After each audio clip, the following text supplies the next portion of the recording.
j'étais sidérée. J'étais sidérée. Le fameux mot qu'ils appellent la piranga.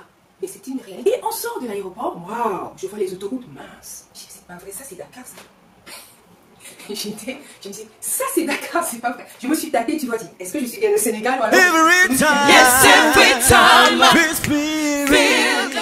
Salut, j'espère que tu vas bien. Je viens par cette vidéo réagir sur la dernière vidéo, justement sur mon voyage au Sénégal. Donc je viens réagir sur les différents commentaires qu'il y a eu sur cette vidéo-là, où je montrais les rues phares et les quartiers phares de Dakar. Bien évidemment, j'avais voyagé pour le Sénégal tout dernièrement. Et j'avais tenu bien entendu à vous montrer un petit peu mes différents périples sur le Sénégal. Je vous remercie encore pour tous les commentaires que vous avez apportés sur cette vidéo. Ce n'est qu'avec plaisir que j'ai pu les lire, que j'ai pu les commenter également. Donc voilà, n'hésitez pas à continuer à nous suivre sur Abiltrop Music Family, qui est donc une chaîne qui est née il y a environ bientôt 6 mois de cela, où on est un peu plus, où on poste un peu plus régulièrement des vidéos. C'est vraiment une chaîne centrée sur la musique, sachant que nous sommes une famille de musiciens, même si on fait également autre chose à côté.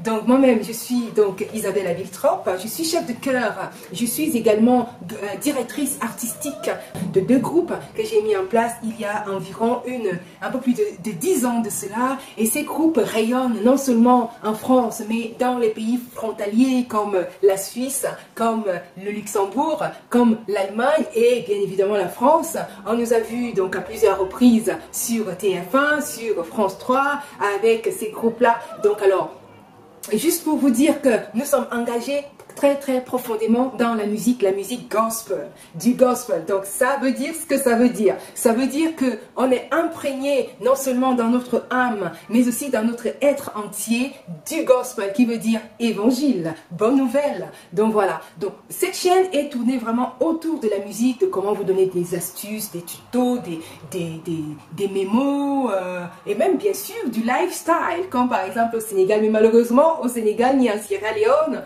je n'ai pas vu de musiciens et des rues, ou alors j'ai pas eu d'autres occasions de vous donner quelques vlogs en musique. Donc la chaîne est vraiment tournée autour de la musique avec mes enfants, donc mes garçons. Donc on s'est dit chacun d'ailleurs, on ne s'est même pas dit, c'est vraiment que chacun fait au moins 2 instruments dans la famille, quoi. Donc il y a le piano, il y a le saxophone, il y a la trompette, j'ai juste ici à côté la trompette, comme ça. Après, on a le violon ici également. Donc moi, je fais du violon. Je suis en apprentissage. Je ne suis pas encore une virtuose du violon. Je suis en apprentissage. Et puis, mais bon, je commence déjà à prendre plaisir parce que c'est pas un instrument facile. Et je fais également du piano. Mais les garçons font voilà tous les instruments que je viens de vous citer. Guitare aussi, ils font piano, ils font, enfin bref, saxophone, pas mal d'instruments dans la maison. Donc alors ça, c'est la kora achetée au Sénégal dernièrement lors de la visite au Sénégal. Et puis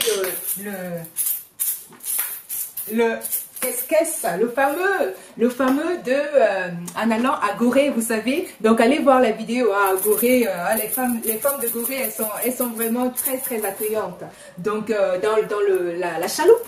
Donc je me suis exercée sur le qu'est-ce. Donc on a pas mal. Donc je disais qu'on est une famille de musiciens, on fait pas mal en ce qui concerne la musique, on est vraiment engagé, et moi-même aussi bien sûr auteur-compositeur.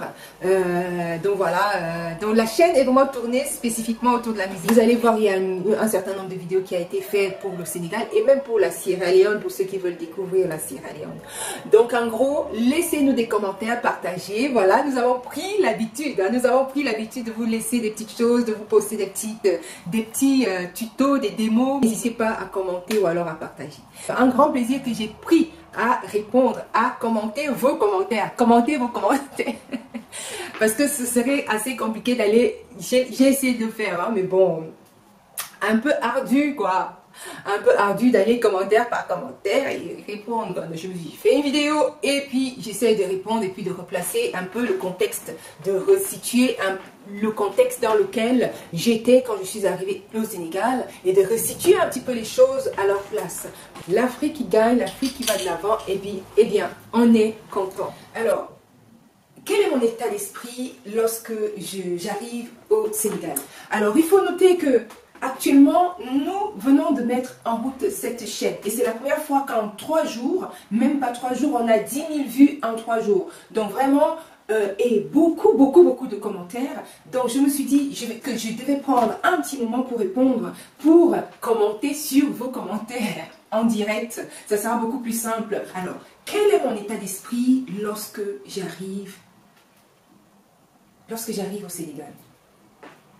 Mon état d'esprit lorsque j'arrive au Sénégal souffre déjà de beaucoup de choses. J'arrive d'Europe pour déjà la Sierra Leone, où j'étais invitée pour présider un événement en Sierra Leone, donc l'élection des Miss et Mr Sierra Leone. J'étais invitée à présider cet événement. Donc je quitte la Sierra Leone pour le Sénégal.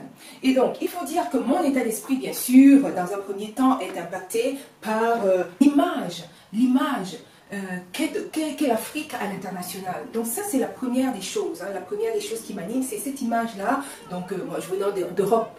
Je me dis, l'Afrique, elle est forcément... enfin, pas forcément. Je sais bien que ces images sont exagérées, même beaucoup exagérées. Mais ça nous impacte quand même. L'Afrique des médias...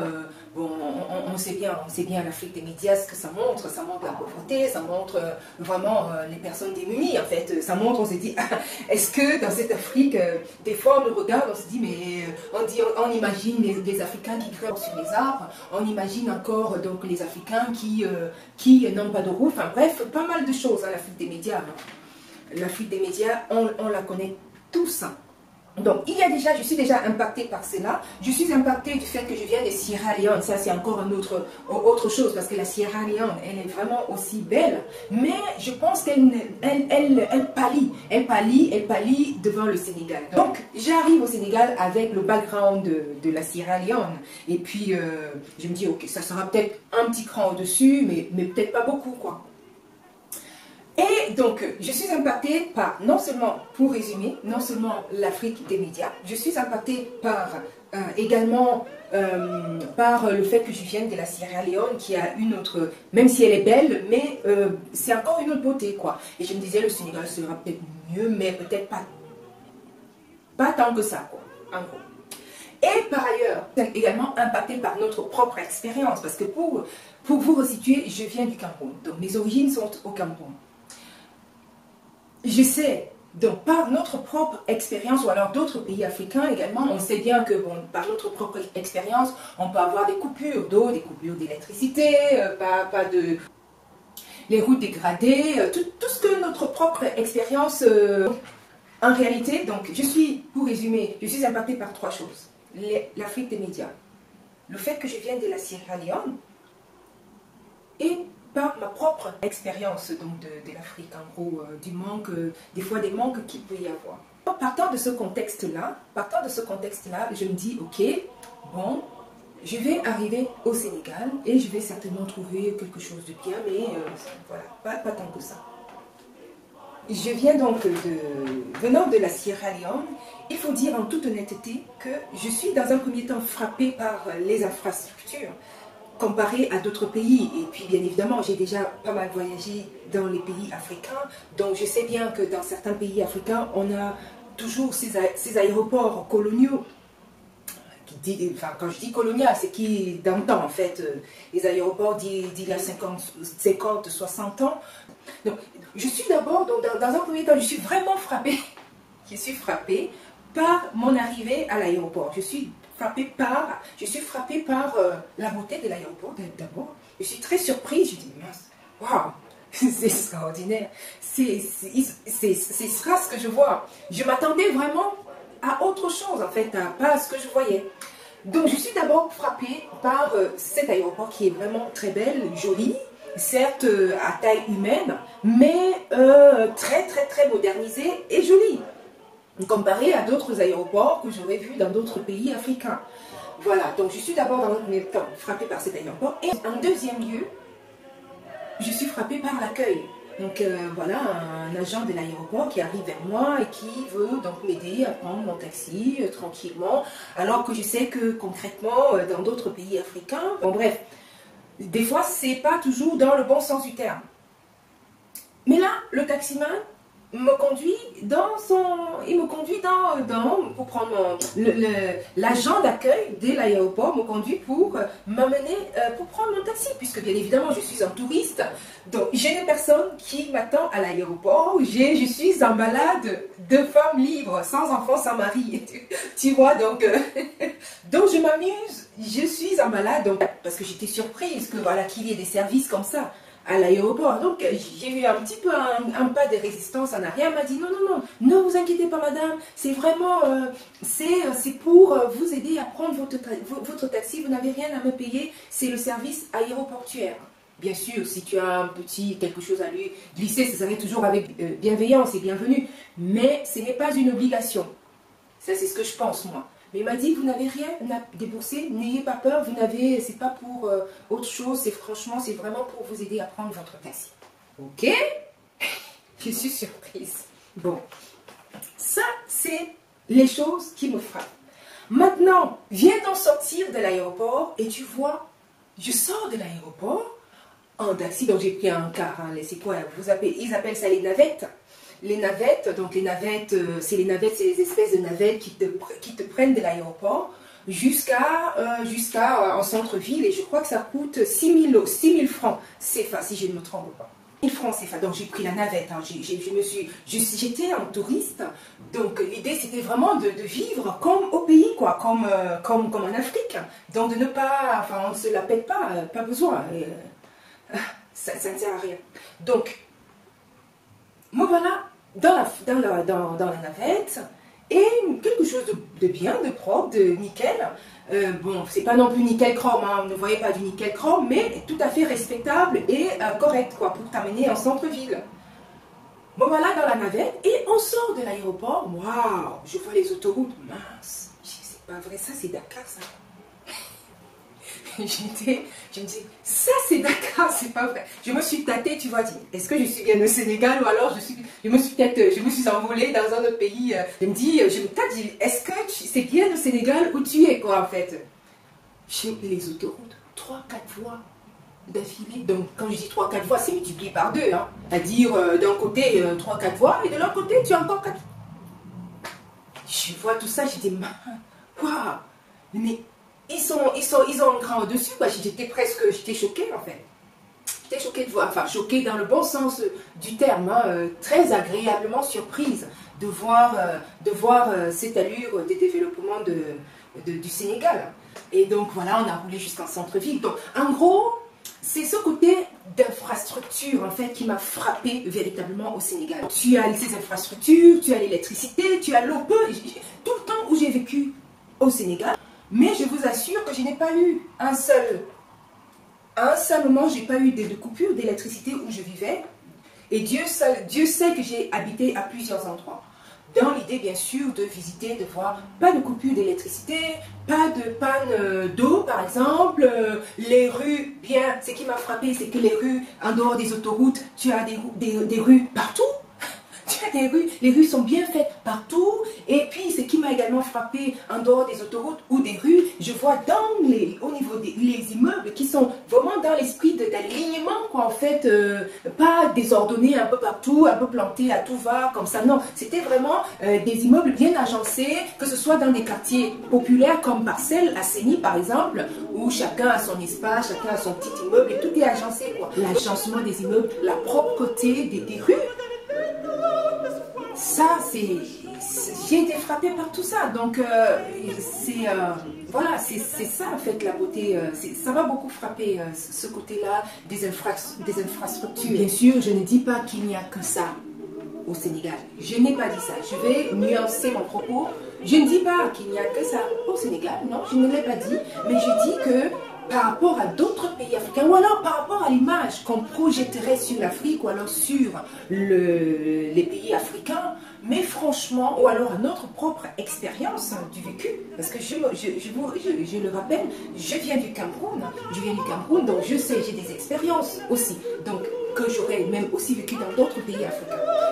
Donc je ne dis pas que tout est nickel chrome, tout est... non, c'est pas mon propos. Je dis simplement que voilà, c'est une belle avancée. Et il faut savoir louer les belles avancées, il faut savoir les pousser en haut, il faut savoir les respecter, il faut savoir les honorer. C'est tout simplement ce que je suis en train de dire. Il y a également ce côté-là, alors ça c'est au-delà de tout, c'est au-dessus de tout, au-dessus de tout. Franchement, c'est là ce que je vais dire est très important, c'est vraiment au-delà même de l'imaginaire, et au-delà de l'imagination. Vous allez voir sur d'autres vidéos dans la chaîne, vous avez pas mal, hein, je crois que j'en ai mis une petite dizaine des vidéos sur le Sénégal. Vous allez voir, j'ai raconté des histoires inédites que je n'aurais jamais vécues ailleurs en gros. Donc imaginez-vous un seul instant, quelqu'un qui vient vous redonner votre téléphone parce que, enfin, un réparateur de téléphone qui vient vous redonner votre téléphone parce que vous l'avez oublié dans sa boutique. Mais je vous assure, Dakar est grand, il m'a cherché partout pour me redonner mon téléphone. Il l'aurait vendu, il aurait, par exemple, il serait retourné dans sa boutique, il m'aurait dit, mais bon, moi, madame, je ne vous connais pas, je ne vous... Que nenni quoi, que nenni, je ne vous ai jamais connu, alors je ne sais pas de quoi vous parlez de votre téléphone. Mais non, le gars m'a cherché de boutique en boutique pour me redonner mon téléphone. Pour me donner mon téléphone que j'avais oublié en charge dans sa boutique. Vous vous rendez compte? C'est la première fois. Parce que dans d'autres pays, mais je vous assure, même pas seulement en Afrique, partout, en Inde, enfin, même en Europe, je veux dire, bon, il aurait planqué, il aurait revendu à quelqu'un, il aura... Bien sûr, tout à fait. Mais il m'a cherché, il m'a redonné mon téléphone. Ça, c'est la première anecdote. Donc, c'est simplement pour dire, pour montrer ici l'honnêteté des gens. C'est-à-dire qu'également, dans ce pays, c'est le fameux mot qu'ils appellent la teranga. Mais c'est une réalité. C'est-à-dire que ça m'a vraiment scié, quoi. Ça m'a sidéré. C'est-à-dire que tu as des gens qui sont d'une gentillesse extrême, quoi. Ils peuvent même tout te donner, ils ne savent même pas comment t'accueillir, tellement ils veulent tout te donner. C'est extraordinaire. Non, mais ça, je trouve ça complètement... c'est hors de l'imaginaire. Vous imaginez. Donc, il y a l'honnêteté du peuple. L'esprit de la convivialité, l'esprit de l'accueil, cet esprit de la gentillesse. Ils sont profondément honnêtes, profondément gentils, profondément humains. Alors, sachant que le côté humain, c'est un côté qui m'intéresse. Sachant que moi, je suis chrétienne, vraiment fervente chrétienne. Alors, qu'est-ce qui se passe? Le côté humain m'interpelle, le côté humain m'intéresse. Et voir ces gens qui sont d'une humanité hors norme en fait, d'une gentillesse, d'une honnêteté hors norme. Tu te dis, mais qu'est-ce que j'ai de spécial? Bien sûr, j'ai mon Jésus de spécial à moi. Mais quand même, c'est presque une culture. La culture de la gentillesse, la culture de l'humanité, la culture de l'accueil, la culture de la convivialité, la culture de la droiture. Je vous prends le cas de taximan, que je connais à peine quelques minutes, même pas 30 minutes. Qui sirote ma petite tisane de détente. C'est un taximan que je ne connais même pas, ça fait même pas 30 minutes, et qui me prête 40 000 francs. Oui, c'est ça, francs CFA. Pour que je ne rate pas mon test Covid. Je dois faire mon test Covid en fait. Hein. J'étais au point de... J'ai préparé mon retour en Europe. Donc il fallait faire mon test Covid bien sûr, avant de prendre l'avion, tu dois présenter tes tests Covid. Donc là, je me rends à Hambourg, puisque j'étais sur la petite côte, ça se passe sur la petite côte justement. Je me rends à Hambourg pour faire ces tests Covid. Donc je prends ce taxi et il me conduit là, mais en fait il se trouve qu'on est à un petit retard pendant que je faisais les courses, donc voilà, l'heure arrivait et puis je ne savais pas à quelle heure c'était le test Covid. Il a pris le téléphone, il s'est renseigné auprès de l'hôpital et il a demandé, il m'a conseillé auprès de son... il m'a mis en relation avec un de ses amis d'ailleurs, qui est à l'hôpital, qui est justement celui qui fait les tests Covid. Il a appelé, il m'a facilité les choses et tout, à quelques minutes de connaissance en fait. Et donc je lui ai dit, ok, est-ce qu'on peut aller au guichet pour retirer vite, rapidement les sous, car je n'ai pas de monnaie, enfin, je n'ai pas ce qu'il faut pour faire ces tests, sachant que les tests valent 40 000 francs. Il me dit non, non, non, non, non, parce qu'il pas du tout de souci, je te donne 40 000, il n'y a aucun souci, bon, il y a confiance, il n'y a aucun souci, je te donne les 40 000. Je dis ok. J'étais, enfin, tu imagines quelqu'un, un taximan que tu ne connais pas. Un taximan te prend, j'ai pris le cas de la France où d'ailleurs ce n'est pas du tout son problème que tu as, ton problème. Tu te débrouilles déjà, même tu ne peux même pas lui parler de tes problèmes. Enfin, donc le taximan il s'en fout complètement, royalement, c'est pas son souci. Il va donc parler d'autres pays africains comme le Cameroun. Enfin bref, je ne parle que de ce que je connais. Oui, sans problème. Enfin bref, ce n'est même pas un rêve. Mais lui, il enlève les sous, il donne, tu n'as aucun souci, tu peux aller 40 000, tu peux aller... Là, j'étais sidérée. J'étais sidérée. Waouh! Incroyable, incroyable, mais vrai, incroyable. Incroyable, incroyable, mais vrai, quoi. Donc, je n'ai que des cas comme ça. Donc, vous voyez, c'est des choses qui m'ont vraiment touchée, des choses qui m'ont vraiment bouleversée. J'ai dit, mince, l'humanité, tu l'as encore dans ce pays, tu l'as. Ce que tu n'aurais pas dans d'autres, ce que tu ne connaîtrais pas ailleurs. Je vais vous passer d'autres cas d'humanité que j'ai eu. Franchement, être hébergé pendant près d'une semaine chez des gens que je ne connais pas, qui sont devenus aujourd'hui presque une seconde famille. Vous voyez? Donc, alors que je ne demandais rien du tout. Mais cette hospitalité, être hébergé et presque nourri gratuitement, sans avoir rien demandé. Est-ce que vous vous rendez compte de ça? Non mais c'est complètement, c'est absolument, voilà, hors d'imagination. Et voilà, donc je n'ai vécu que des choses comme ça. Donc vous comprenez que mon expérience au Sénégal a été vraiment une expérience très très enrichissante, et je ne pouvais que montrer ce que j'avais vécu. Et, donc les infrastructures impeccables en haut, l'humanité des gens, la convivialité, l'honnêteté, donc tout ça fait que je n'ai vu que de bonnes choses. Je ne dis pas, je vais renuancer mon propos, je ne dis pas que au Sénégal, tu n'as que des gens hyper honnêtes, hyper ceci, hyper cela. Non, ce n'est pas ce que je veux dire ici. Je veux simplement montrer des choses qui se passent bien et qui se sont passées bien pour moi. Et je sais aussi que qui se passe bien pour la majorité des gens qui vont au Sénégal. Parce que j'ai vraiment étudié la chose profondément. Tu vois que les gens sont profondément conviviaux. Les gens sont profondément prêts à t'aider. Les gens sont profondément honnêtes. Même si, bien sûr, tu as toujours des brebis galeuses, tu as toujours des personnes qui ne sont pas comme cela.